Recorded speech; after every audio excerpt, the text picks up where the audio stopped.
Hello, we're here today to install a Flashbird GPS tracker. It will be done on a Tiger 660.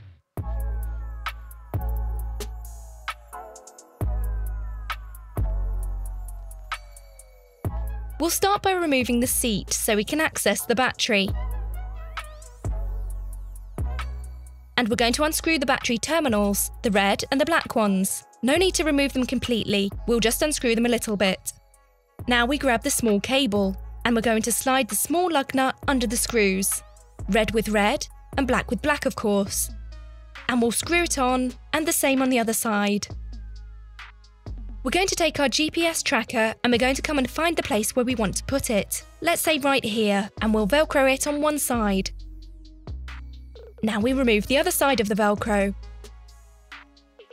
And we go straight to where we want it.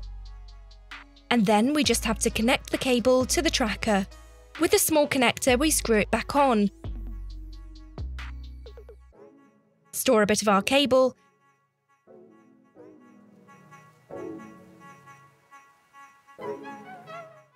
And then we just have to close it up. The installation is now complete. My Flashbird is now installed on this beautiful Triumph. Now I can download the application on my smartphone and go for a ride, and everything will be done automatically. If you have any questions, don't hesitate to ask us by contacting us directly. We'll see you soon.